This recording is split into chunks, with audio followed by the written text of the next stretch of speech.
Well, folks, I'm here with TooTallToby, the host of the CAD Speed Modeling World Championships. Toby, it's great to have you with us. Thank you so much for joining. Yeah, great to be here. Thank you, Joseph, very much for hosting this. Well, I have to ask, I think everybody's wondering, how tall are you? Oh man, that's a good question. Good question to start with too. It's one of those things where definitely tall enough to have a problem fitting into certain cars. Definitely have walked into my fair share of things, be it chandeliers or doorways that are maybe a little bit shorter than usual. I once hit my head on the roof of somebody's porch, and yeah, pretty tall. I don't really usually say specific. I don't like getting into specifics because like some people work in metric and some work in inches, and you know, so just too tall is probably pretty good. That's good. Yeah, I thought you might say too tall, and that's a perfectly valid answer for sure. I, Yeah. yeah, I love the beginning animation where hit your head on the sun. That was a good touch. Thanks. Yeah, it's a little bit of a Icarus reference. Sometimes I tend to fly a little too close to the sun. Uh, I kind of know myself, so I know I can get myself into trouble sometimes, trying to spread my wings and fly too high. I'm trying to rope that in a little bit as I get a little bit older, try to get a little bit wiser, but it still happens, I admit, from time to time. Yeah, don't we all? So, what's your story with CAD? You got to be a big CAD guy to be able to host these things. Yeah, I mean, I cut my teeth on SolidWorks, came out of school, got into professional industry, started out doing fixture design for prototyping department, like weldment fixtures, and sheet metal design for progressive die, a lot of progressive die design. And from there, did a little bit of plastics injection mold type design. And then from there, went to work for the reseller. So with the SolidWorks channel, we utilize a reseller channel where we kind of are in between the SolidWorks corporation that does all the development and the end users. There's a sales channel, the often just referred to as the reseller or the value added reseller channel. I worked for an amazing reseller called Prism Engineering for over 15 years, and did a lot of tech support, did a lot of training. I've taught over 200 classes, and I've done over 10,000 tech support cases. So a lot of tech support, a lot of training in the wonderful world of SolidWorks. My goodness. Wow. So you're a SolidWorks guy, sounds like through and through, but you also use a lot of other platforms. Well, I'm trying to learn some other stuff too. I mean, you come up through on one single CAD system and it's great. SolidWorks definitely was great for a long time. And I think that there are certain builds of SolidWorks that still are great, but, they seem to be going in a different direction than what a lot of the CAD industry is really resonating with. And it seems like maybe it's time to learn some other CAD packages that are out there. So definitely have been spending a lot of time in the Onshape streets these past couple of years, and really enjoying that journey, kind of learning a little bit more about different CAD packages, how they're similar, how they're different, what are the strengths and weaknesses of each. So that's been pretty fun. And I've dabbled a little bit in some other packages in Fusion 360, in Inventor, in of course, like the old days in the 2D CAD packages. So, I've definitely dabbled in some other things, but yeah, SolidWorks has always been kind of where my heart has landed and where my expertise comes from. Yeah, that it really surprised me because when I got the news that PTC bought out Onshape a while back, I'm like, oh, they're going to ruin it, and they haven't. Yeah, yeah. I mean, I've been super impressed with Onshape, particularly the branch and merge functionality, the ability for multi-users to play simultaneously. I mean, that just completely blows my mind, and they have completely nailed it on that front. I mean, the ability for multiple users, multiple designers to work on the same parts and on the same assemblies at the same time to do simultaneous design, and of course, just generally speaking, to collaborate without having to worry about like where are these files actually being stored, and did I make the right changes, did I give the correct permissions. All that stuff is so elegantly handled by Onshape that it's hard not to love it if if you have any kind of like an engineering brain and you understand some of the struggles that occur when you're trying to collaborate with other engineers. It's like they've just done such a good job of kind of just making it work. So that's really what I have found to be so impressive about the Onshape solution. I say beyond that, it's just the idea of working in a 3D CAD system that runs in a browser entirely on the cloud. I was worried that it was going to be laggy or slow, and it is so snappy and so responsive. And I think that the ultimate testament to that is that last year it was an Onshape user who won the entire speed modeling tournament. So he was running Onshape on a pretty old, I'll say mid-grade Linux laptop, and he won the whole tournament. So Onshape was able to be that responsive and that quick and that snappy that he was able to outspeed model 31 other runners and take the world championship. Yeah, I was just gonna say I'm a Linux guy, and it's fun to do stuff on Linux. So that's another thing. And it's interesting because I was just talking to someone who is a SolidWorks influencer and made the same comment as you that SolidWorks is going in a way that a lot of people don't like. So Yeah, I mean, it's not so much like an op-ed. Like I'm not necessarily sharing my opinion, but just from what I've read, what I've seen on different message boards. I mean, you see it almost every day on the different message boards. People are making comments about what they think about the direction that the company's going, and unfortunately, they maybe are struggling as a company, and it's a very large company, so I'm sure that like there are a lot of different moving parts. I'm not trying to pass judgment on anybody, but I'm sure that they're just struggling as a company to try to get back in line with what the customers, what really resonates with the customers. And as somebody who came up with SolidWorks, I really hope that they find their way and that they are able to get back in sync with what the customers want. But unfortunately, they're just kind of going through a period of time right now where, like I said, it's like every day on multiple message boards, you just see people, commenting and letting you know what they think about this new direction. yeah, yeah. I had a less than stellar experience with X Design, and I was on some social media where a Dassault employee was kind of taking X Design to the woodshed as well. So Yeah, yeah. I mean, I like keeping things positive. I'm not trying to necessarily talk trash about anybody. I'm just trying to kind of call it how it is. I'm somebody who experiences a lot of different CAD systems. And so, but that's kind of what I've seen too. I definitely. What was it about the experience that to you found to be frustrating? What's some constructive criticism? I could not loft hardly anything, and it was driving me nuts. That was my that, and it was hard to just navigate. It had a built-in PLM system in there, but it was so confusing, and then I couldn't loft and do the things that I would have done in say SolidWorks. So that was a really tough thing to be able to do. That seems to be another kind of consistent comment that I hear is that it just feels like the solution is fighting you the whole way. You're just trying to get your work done, and it's like every step of the way it's just another thing. Here's another error, another, this didn't work, this failed to complete, this is problematic. And that, it just seems like if that is the case, it's understandable as long as there's some guidance to kind of help the users get unstuck. But it seems like that also was a frustrating part of the experience that people were running into, is that they would get some kind of a error or a dialogue that really didn't make sense or was hard to decipher. And that's where, you're just going to end up with users feeling frustrated, and then they're going to probably take to the message boards and let people know that they're frustrated. Yeah, I have to ask, any general thoughts on FreeCAD? I got to tell you, I love the FreeCAD community. The FreeCAD community is so enthusiastic and so positive, and they just like get in there and they root for the people that are using FreeCAD. They help each other out, and I love the FreeCAD community. I have no experience actually using the software. I've seen lots of people running FreeCAD on my channel. They whether it's in the tournament, we had a one FreeCAD runner this year in the tournament, or whether it's I run a series called TooTallToby Practice Models. And what that is you try to take a 2D print and turn it into a 3D model, and then you post your time in the comments. And I regularly see FreeCAD users in there.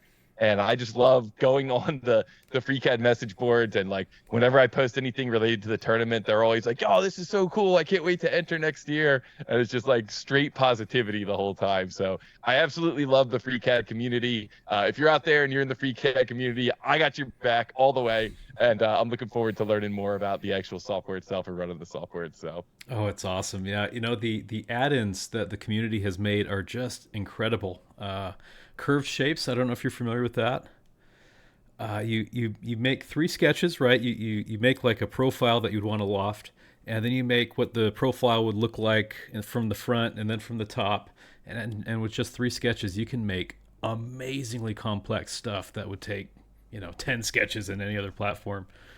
Uh, Wow. Okay, I'm gonna have to check that out. it's pretty And that's remarkable. a user created plugin. Yeah, yeah, it sure is. You just go Tools, Add-on Manager, Curve Okay. Shapes, and it installs, and you're good to go. That's probably my favorite add-in, So just that's because something of. else. Oh, go ahead. That's something else too that I really like about the OnShape solution, and it's good to hear this is in FreeCAD too. This idea of allowing users to kind of open up the software and create their own solutions and then share them with the community, I think is so um, contemporary, right? I mean, this is what we saw from the entire Minecraft community was the ability to make your own mods and to plug those mods into the system and then to share that and to post it and just kind of grow the community by sharing that type of content. I think is really like the modern way of software development. Yeah, yeah, I think so. And what's really, I don't know, I just like the idea that, I can open up Curve Shapes Workbench because somebody went to the time to develop that and is just giving it away. And I'm totally Yeah. cool paying for software, but when it comes to just it's hard to find reasonable CAD.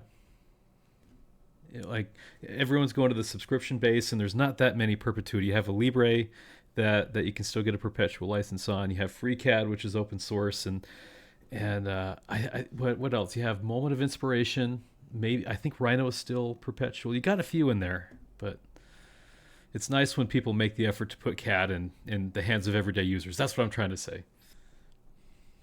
Yeah, I love the variety. I mean, that's what we really need, and that way one solution will, not necessarily be the one that rises above all the rest. Like there's enough people out there that want these different attributes that kind of differentiate one CAD package from another. And so it's not just going to be the one CAD package rules them all. I think if anything, it'll be the person who comes up with a really good translator that lets, different people use different CAD systems, but still work together and collaborate who's going to rule them all.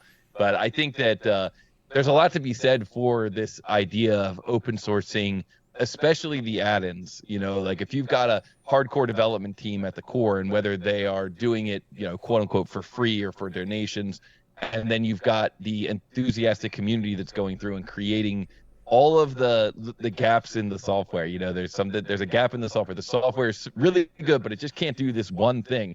And if you have that enthusiastic user who's able to create the code that's required for the plugin to do that one thing, now the entire value of the software just went up for everyone, because there's going to be other people out there who want to do that one thing, and now everyone's going to be able to take advantage of that, to use that, and it's just going to make the overall software solution that much more appealing. Absolutely, absolutely. So you, And you use a lot of different CAD packages, right? You do a Libre, you do FreeCAD. What other packages do you know? yeah, I have some videos on Onshape. I have a few on Fusion 360. What else? Blender. I could name them all off until you ask me. I've done. There's a Space Claim one that's free. I've done Solve Space, and the name slips me, but there's a direct modeler that's based off of Space Claim, and I've done that one too. Plasticity. Yeah, Space Cane. What about plasticity? That's a new one, right? Plasticity. that is a new one, and I haven't gotten into it. But if you go Yeah. on the direct side, Have it you done looks anything with pretty that one? cool. So what do you find to be the most challenging about learning multiple different CAD packages? Hotkeys. um, I was wondering. yeah, yeah. I can do the hotkeys, but especially if I'm making videos with them, people, you know, it's tough to use hotkeys in videos because people say I want more hotkeys, and other people say I don't want the hotkeys. It makes it hard to follow along with. Even when we have a keyboard monitor, people So I've kind of not used all the hotkeys that I could have, and I try to call them out as I use them. But man, they all change when you start trying to do the same thing, and that gets pretty confusing. But what about you? I mean, have you Yes, had anything? same. No, that's it. That's it right there. I mean, you nailed it. Like the different CAD packages are similar enough as far as methodology goes. And even when I'm making tutorials, it's kind of the same methodology for, regardless of what CAD system you're using. Because a lot of times I don't know what the people are using. If they're watching a solve video on a practice model, it shouldn't really matter what CAD system they're using. It's more about like, try to figure out where the origin is going to be, try to figure out if you can use mirroring, and then this is the tools you would use to make this feature. And it doesn't matter what CAD system you're using. But when you have those little subtle differences from one CAD system to another, you find yourself like jamming the wrong hotkeys when you're in the wrong system.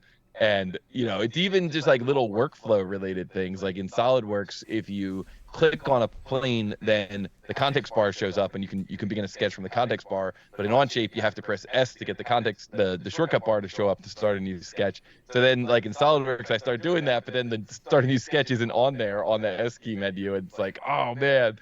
So, you try your best to kind of find where that middle ground is and try to find the commonalities, but it's definitely the hotkeys are the ones that get me. Yeah, absolutely. It gets tricky. Uh, just having to transfer files from one to another, right? Like your options are step, STL if you want to mesh it, maybe 3MF, but not having a history tree can be tough when you want to utilize the feature from one to another. Yeah, you really got to get down with the move face and delete face game. I mean, that's really the best solution there. If you're, regardless of what CAD package you're coming from or going to, if you have a pretty solid grip on move face and you have a solid grip on delete face, you can probably make those little changes that you need to make, even if you don't have the history tree. But that's advice for anybody, no matter what CAD system you're using. Like, figure out what commands you have that are called move face and delete face, or that are similar to move face and delete face, and really take your time and learn how to use those. Because as long as you get those tools down, they're often called direct editing tools. You're going to be able to at least make the little changes you need to make. Move this hole over a little bit, make this hole a little bit bigger. Those changes are going to be a lot easier if you learn just a couple of those kind of direct face, direct surfacing type commands. Oh yeah, yeah. Surfacing is one of my favorite things to do, man. You have so much power when you can break something down into surfaces. Yeah, completely agree. I mean, I made a video live stream a little while back called Beginner Surfacing for Beginners to just really try to help people get acclimated with the world of surfacing. It's also a good way to kind of just help people understand that surfacing is not its own like totally isolated separate thing. It's just another tool. Like it's just like learning how to use fillets, and most people would not say like, I don't use fillets. That's not my thing. I never learned how to use fillets. And it should be, surfacing should be handled the same way. Like you should never say, oh, I don't do surfacing. That's like, I never got into that. It's just like, look, it's just another tool. It's going to help you get your job done. It doesn't matter if the parts are super swoopy, lofty parts, or if they're just like solid prismatic parts. There could still be spots where knowing a couple of good surfacing tricks could save you a ton of time. Yeah, yeah, for real. I took the CSWP for surfacing, and I'll tell you, if once you get through something like that, you really look at surfaces and models in just a completely different way. Yeah, yeah, that's the one that has the surfboard and the kayak, right? Yeah, yeah. Yeah, I was I happy to remember say that. I got the Yeah, paddleboard kayak thing pretty good, so that was yeah, fun. nice. Yeah, it was like a ruled surface command or something. I remember it was like tapered around the top, following that path. Yeah, I Yeah, remember that. Yeah. I did all those exams, man. I was like an exam hog. Like I would go and try to scoop them all up, try to be like number one in the country, number one in the world for a number of exams. I don't know if I ever got there, but I was always like in the top 10, like just every exam I could possibly take. I was always taking all of them. So, especially the modeling ones, like I like the simulation ones. I like the data management ones, but the modeling ones I really liked because you just would learn, tools that maybe you wouldn't normally use. And then before you know it, you're on a tech support call and you're like, hey, you could probably do a replace face here and that'll fix that issue. And it's like, oh, I only really learned that command so I could pass that exam. So like that's what it's all about. absolutely. Wow. Well, has running a lot of platforms taught you anything? Like for instance, like in FreeCAD, I have this option to sweep, and it gives you the option of Frenet. And I looked up Frenet, and I said, "Whoa! It's the mathematical engine behind staying constant to your sweep profile, right?" And I thought, well, now I'm kind of looking at the mathematics behind sweep totally differently because I use FreeCAD instead of SolidWorks, and I learned this cool term. So I've had these aha moments. I don't know if that's been the case with you.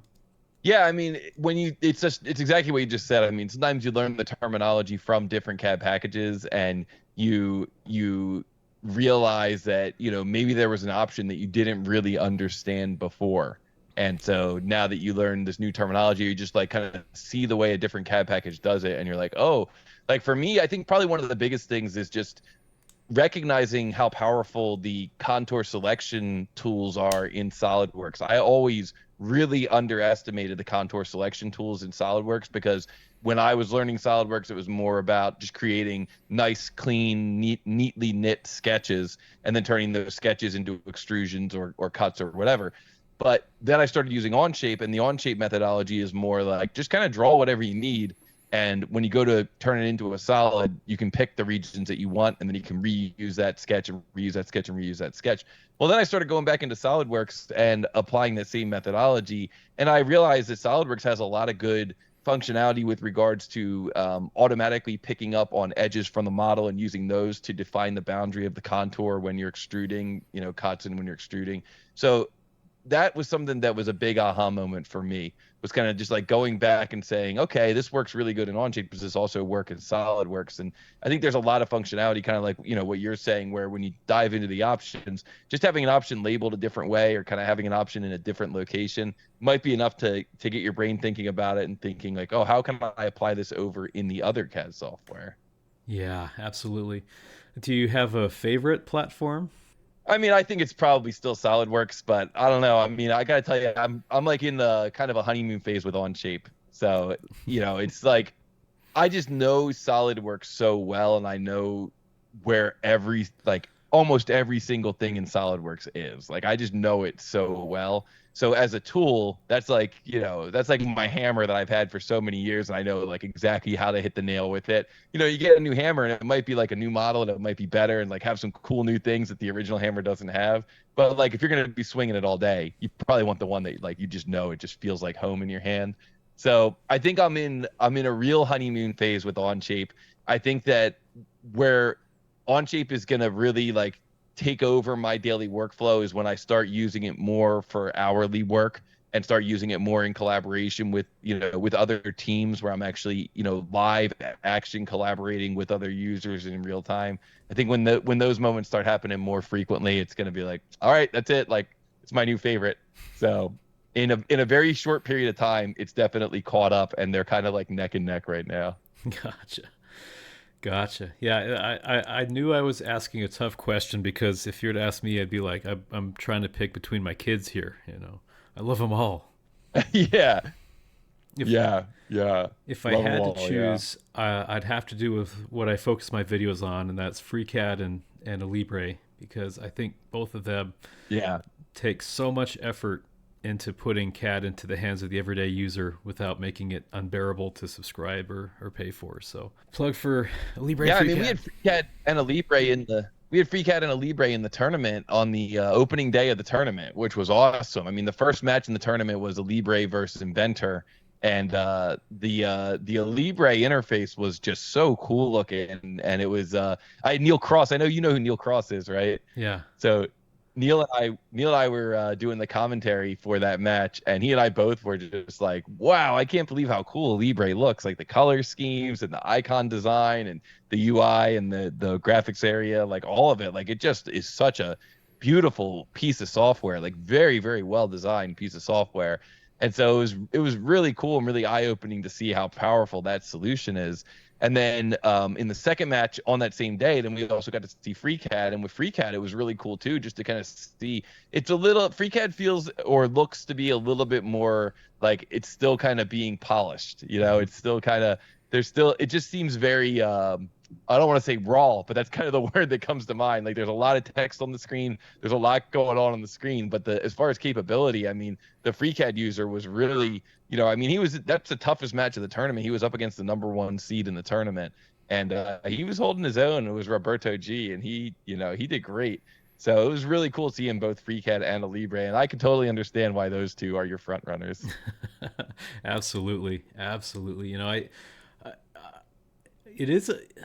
You point out that a Libre is beautiful, and it really is. I haven't thought about it that way, but I think the best part about the graphics has got to be the ambient occlusion. I think it has better Okay. ambient occlusion than all the other ones. Wow. All right. Strong claim. I'm gonna give a Libre a try. I'm gonna give it a try. I'm gonna see what I can do with it, and maybe make some videos on it. But I like the that a Libre has it's a one-time purchase. Is that right? You purchase it once and then you just have it forever. Is that the Right. gist of it? Yep. Yep. It's So buy it yeah, I once, mean, keep it there's forever. a lot to be said for that. Yeah, Yeah. we were talking to Ty, who was running it during the tournament, and that's how he was explaining it. And seems like that would be ideal for anybody who's maybe trying to start up their own business or do hourly work on the side or whatever. Like, makes it very easy for you to make that commitment one time, and then you know how many hours you have to book in order to kind of make that investment back. And then after that, it's like, all right, now I'm in a good spot. Yeah. Yeah. That's what really got me believing in a Libre. I didn't know much about it for a lot of the time that I was running the channel. And then when I found it, I called the customer service that day. And I'm like, I have never used your platform before, but I just found it and I really believe in it. Can I make it part of the channel? And I was really, really excited to see that there was something of that level that was perpetual licensing. So, Yeah, it's pretty exciting, and oh, it was good to see it. I do a monthly leaderboard as well, where I challenge people to create 3 models up against the clock, and it was exciting to start seeing the Libre runners show up for that too, and to kind of see, again, like, here's another CAD package that I haven't really had much exposure to, that truly is a contender in this world of speed modeling. So yeah, I'm enjoying seeing all the Libre content out there. yeah, me too. Yeah, it's one of my number ones for sure. And then you'd mentioned that you're a big guy on passing the exams and trying to be number one in the nation. Was that a factor in the inspiration of starting the speed modeling championships? No, the speed modeling championship, that idea came about a long, long time ago. That was, you know, what would happen is that in tech support and in my travels through the world of CAD, people would come to me and they would say, what do you think is the best CAD? What do you think is the best one out there? And I would say, a lot of times it's not about the wand, it's about the wizard. Like, the person who's running these CAD systems, there's going to be wizards in every different CAD system, and there's going to be somebody running Pro Engineer who's just as good as somebody running SolidWorks, who's just as good as somebody running NX, as long as they're on their systems. Again, this was kind of in the old days. These might be some older CAD systems that this audience hasn't really heard of for a long time. But, I always believed that it wasn't really so much about the wand, it was about the wizard, And so I said to myself, wouldn't it be cool to have a wizards battle? Like, what could we do to get all these different wizards together and get them to battle against one another? And the idea, kind of got shelved. I just thought about it for a while, couldn't like really come up with a good way to do it. And eventually, I figured out a way to do it, and I figured out that the way to do it would be to have them battle 1v1 and to do it tournament style, because that way, if it's 8 people simultaneously or 32 people simultaneously, or if everybody's getting different models, like, is that really a good, fair contest? No, it's got to be 2 people going against one another and, using the same model and trying to figure out who can do that model faster. Now, there is a slightly different version of this, which is Model Monday Live. This is a weekly live stream that I hold where I show a 2D print to everybody in the chat, and I just say, everybody go at it, and see who can come up with the answer the fastest. But the true battle, the true world championship, takes place in this 1v1 format, because it really does, like, I'm a big board game strategist kind of guy, and what makes a game good, a good board game, a good strategy game, is a nice balance of skill and luck. There has to be some luck involved in it. It can't just be straight skill. And I think that luck comes in a variety of ways, but it's kind of like like a tennis match where the luck could just be the weather that day. The luck could just be that one of the competitors happened to see his ex-wife right before the match. Like that could be a form of luck. There's a lot of luck that comes into play, and it especially comes into play when you're going 1-versus-1. And I think in the case of this CAD versus CAD matchup, the luck could be something like, somebody maybe gets a model, a randomly selected model that is exactly like the type of parts that they make at work all day. That's a lucky break. And I think that it's good to have the luck and have the skill. I think it makes it that much more exciting. And so, yeah, that's how the Wizards battle came about. I always had this vision of like what a Wizards battle would look like.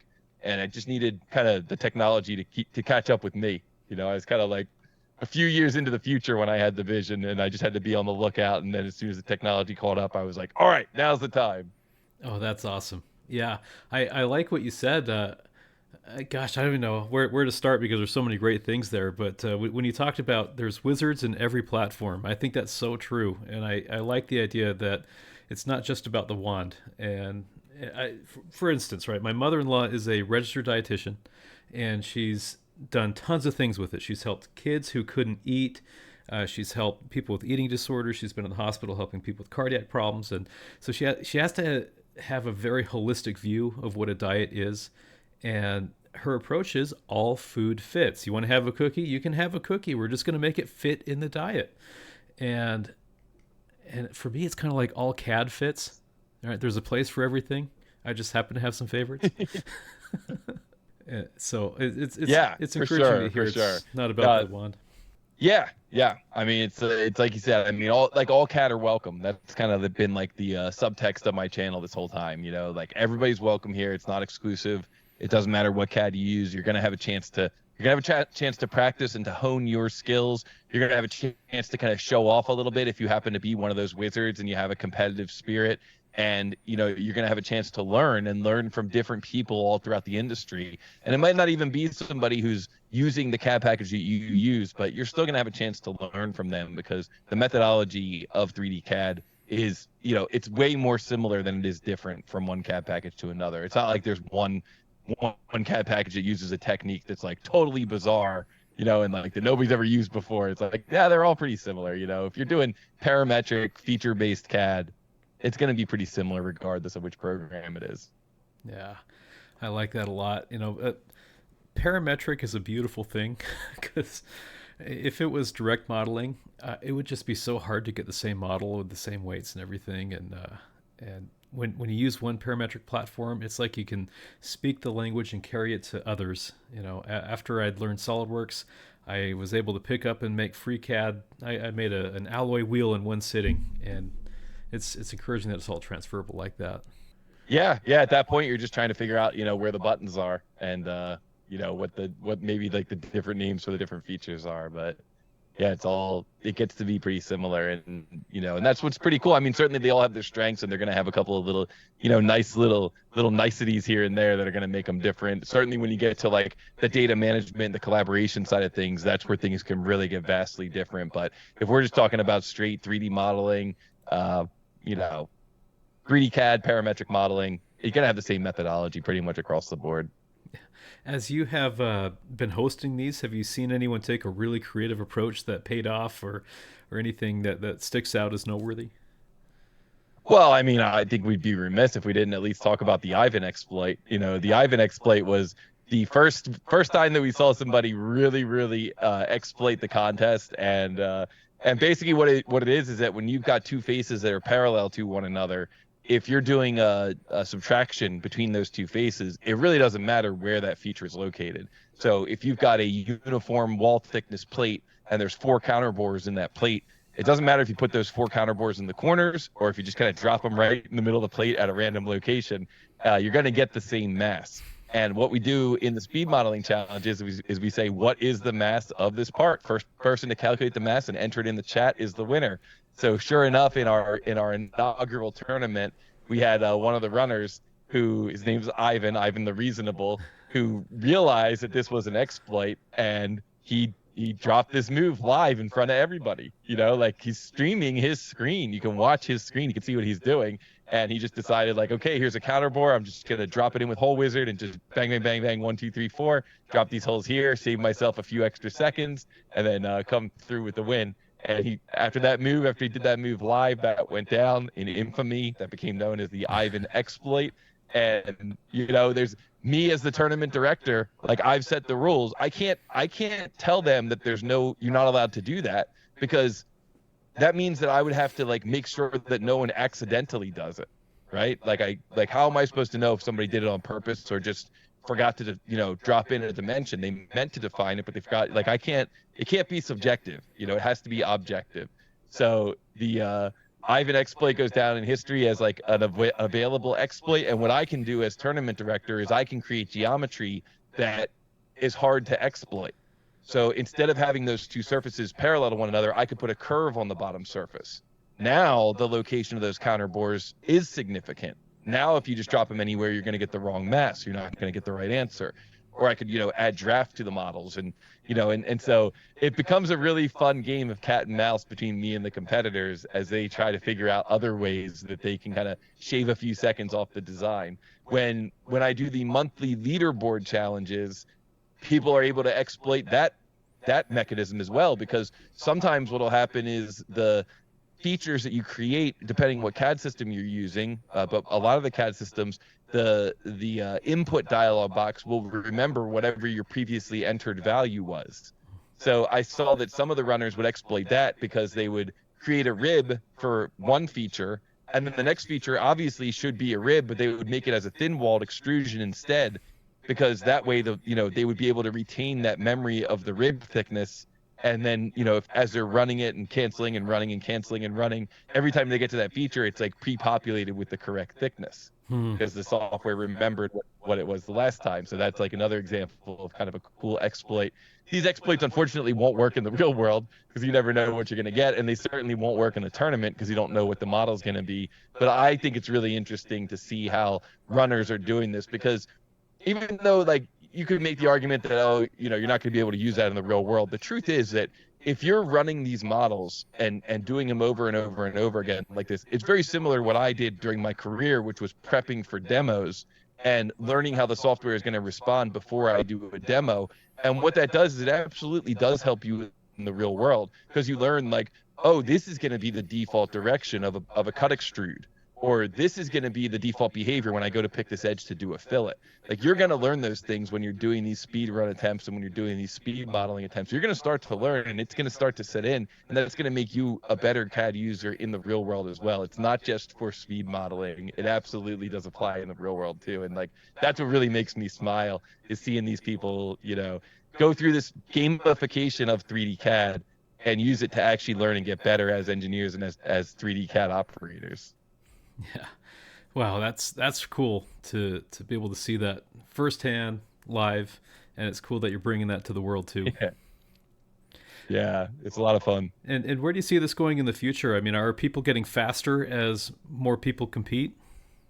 Oh yeah, definitely. I mean, we're still basically in the very beginning. This is like, if you ever watch like any of the history of games done quick, or anything like that, like those tournaments, those conferences, they start very small. They start in somebody's basement and they just grow and grow and grow. And we're at the very beginning. The guys who are running it right now are like the founders of this whole thing, and it's just going to keep getting bigger, and it's really interesting. It's really appealing to a lot of people. And this year we did something a little different, where we actually seeded the tournament using a leaderboard, where in the past years it was more like, hey, does anybody want to do this? And if people put up their hand and they're like, I'll do it, it was like, all right, you're in. And you kind of like didn't really know what you were going to get.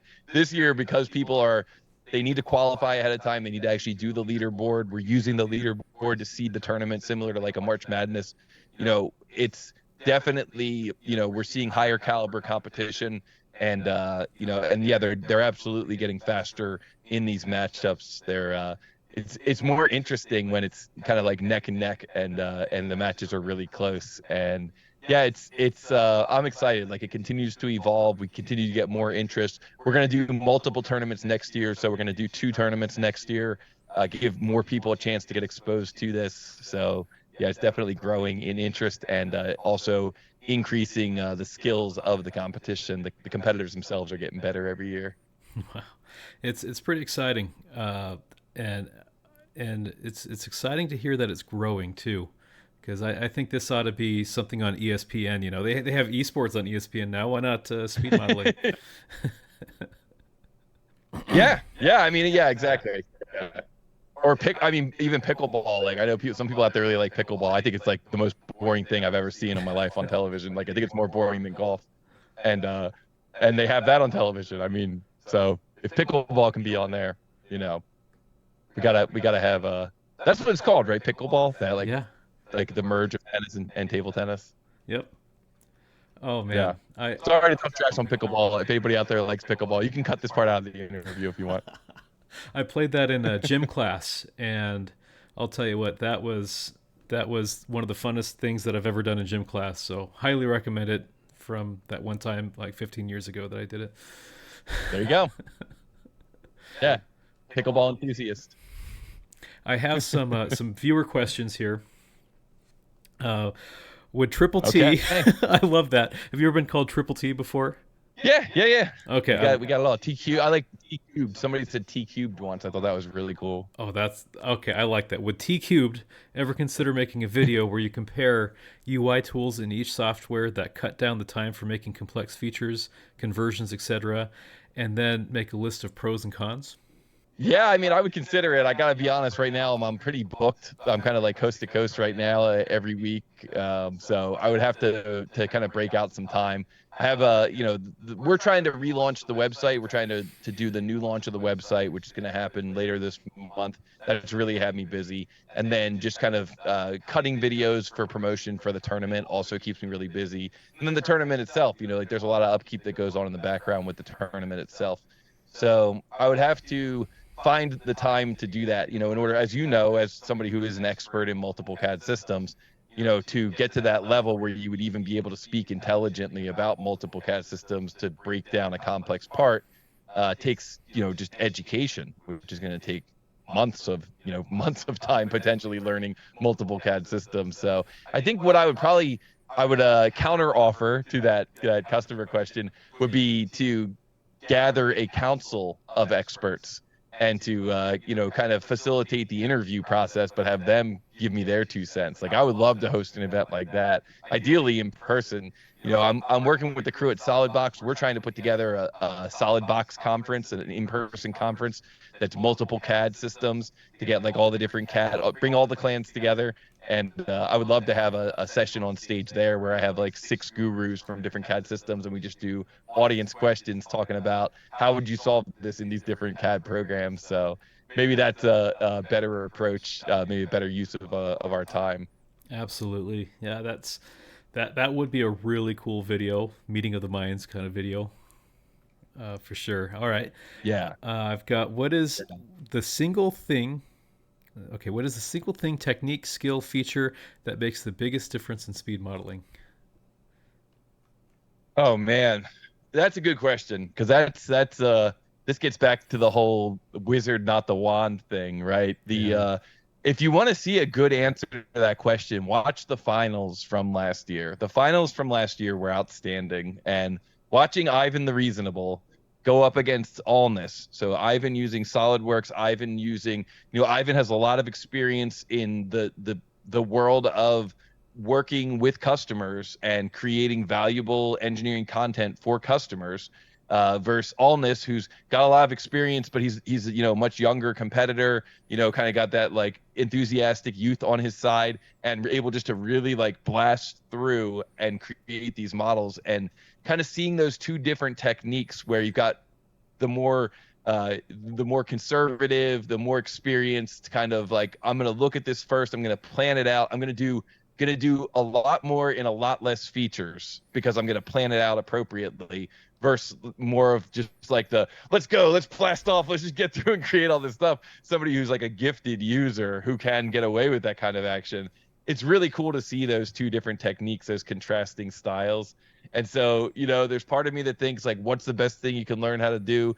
it's learning how to look at the model first and learning how to like kind of come up with a good plan before you get started. But then, you look at the results from Allness, who was able to do that, but was able to do it really quickly and was able just to kind of like jump in and create the model. And, it was neck and neck. It went to like all 3 matches. So they went back and forth. Allness was able to come up with the win, but it was incredibly close the whole time. So I guess that was a very long-winded answer, and it didn't really answer at all. So maybe I'll just say, learn how to auto dimension, right? Auto dimension while you're sketching. That would be my answer. If I didn't give that big long-winded answer, if you want to cut that previous answer, my official answer is learn how to auto dimension while you're sketching. That definitely is something that we see from all of our competitors who are top tier. They all know how to auto dimension while they're sketching. That's a good answer. I was probably going to say hotkeys. If you can map the hotkeys to your left hand, then you can use your mouse with one hand and do all your constraints and everything with your left hand. That's been my probably single biggest differentiation. If I can do constraints with my left hand while I'm using my mouse, you can start going pretty quick. But I like auto dimensioning too. That's a good answer. Yeah.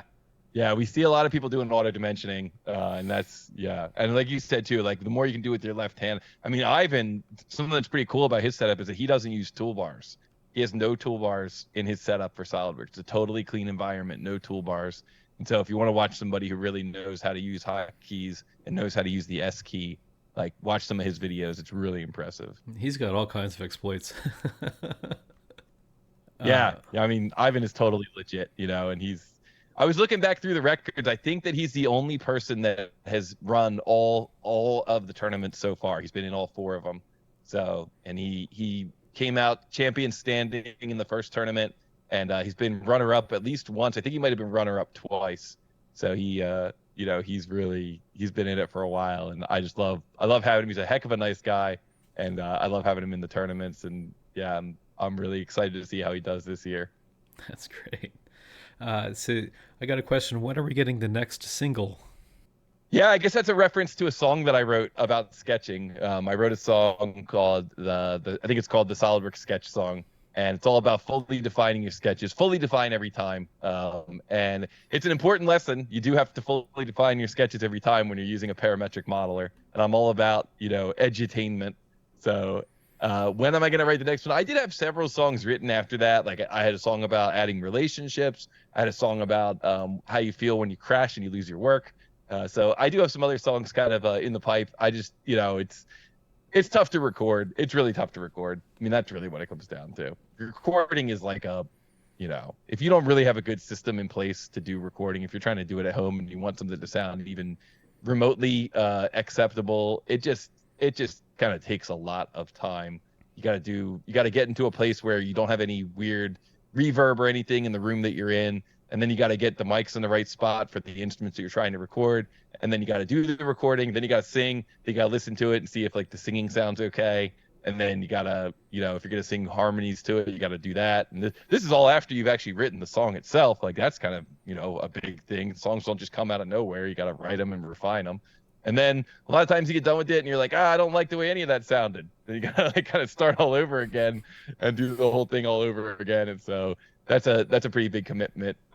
Maybe I'll get myself back to the point where I have time to bang out that second single. But for now, it's just going to be fully defined every time. If you really like that song, feel free to re-record it yourself. You can make a remix, and we can see what all the different types of versions. And we'll get a metal version, and we'll get a country version, and a ska version. Yeah, ska. Yeah. I love that song though. You did a really good job with that song. Thank you. Yeah, I wrote that song on ukulele and recorded with ukulele and keyboard and tambourine, which was the hardest thing I ever had to record was just the tambourine, because that's like it's an instrument that seems like it's so easy to play, but when you actually hear what you sound like when you're playing it, you're like, wait a second, that's not the right rhythm. Like I'm not hitting that at the right time. That's not right. And so that was very, very difficult to record. And then I actually played that song live at a world conference in a room with like 200 or 300 people. There's a video of that on the old Prism Engineering YouTube channel. So that's like where I first kind of debuted it, and then got that sweet recording of it, and I'm really happy with how that recording went. So Gotcha. It was so yeah. appropriate that you have all those beautiful instruments behind you and someone asks you about your next single. That's great. Yeah, it's a great question. I mean, I still play almost every day. These guitars back here, if you watch enough of my videos, you'll notice that they're like regularly moving around, and that's just because I just play all the time. But I don't really record that much anymore. I just kind of play for myself, and just I like music. I've always loved music. I used to play in bands when I was growing up. I played in bands when I was an older adult. Different bands. Haven't been in a band for a little while now. I've been a little more focused on some other things, but still play every day. Fair enough. Fair enough. Is there going to be a European tour? And this is, I think, for the CAD modeling. Whoa, that's a great question. We should definitely do that. Yeah, I mean, I've made some friends in Europe. Shout out to Leonard Tyndall. He's over there in I think in the Netherlands. Shout out to Kirby and Johnny in England. So I do have some friends over there in Europe. We could probably set up a European tour. Some of the people that are running the tournament are from Europe. I'm sure that they would put me up. So yeah, I think we could probably make that happen. We're gonna have to get that one into the books for sure. It's like, how late do you want to stay up if you're not going to go to Europe, right? Yeah. Exactly. Yeah, finding the right time zone for the tournament, that was like one of the biggest challenges of all the logistics. It's like we settled on 11 o'clock on Saturday because I figured that would at least give everybody a chance. It's a little early for West Coast people, but at least all the Europeans and all the people from India and from some of the other countries over there are awake. So, it makes it a little more fair, but it's a worldwide tournament. I mean, we got 15 different countries in the tournament this year. And I think the next evolution of the tournament will be the in-person ones, like getting everybody together actually in person and running these things in person. I think when we start doing that, we're going to see a whole new dynamic. I just think that there's not enough. I don't know what the word is. It's not that there's not enough interest. It's still a little too much kind of in that hobbyist space right now. So I think when we take this up to the next level, we start getting some true in-person activities. I think it's gonna it's really going to go up another level or two. Yeah, fair enough. Well, I think that's everything that I had. Did I miss anything? No, man, I just wanted to say thank you, Joseph, for all the content you've always put out. I've always enjoyed watching your content. I'm thrilled that we got to do this interview together. I think this was kind of a long time coming, so I'm glad that we got to make this happen. And thank you for everything that you do on your channel. Again, exposing people to all these different CAD systems that you demo, I think is so valuable. And it's just good for people to know that there are other solutions out there. You might not, I'm sure people aren't like in a position where they can necessarily just jump from the CAD system that they're currently on if their company's paying for it or if they're entangled with other contracts that'll use that software. But it's really good to know that there are other CAD solutions out there. And it's good to see kind of what are the pros and cons of these different CAD systems. And I think you just do such a great job of illustrating that on your channel. So thank you so much for all that you've put out for the community. Oh, thank you so much. That really means a lot. And likewise, man, I know that you've got some videos on just about everything too, and the competitions I think are really game changing because I think it's the first forum that you really see platform on platform kind of competition in action, and I think you're really gonna be changing the world here. So thanks for everything that you've given to the community. And again, it's been an honor to have you on.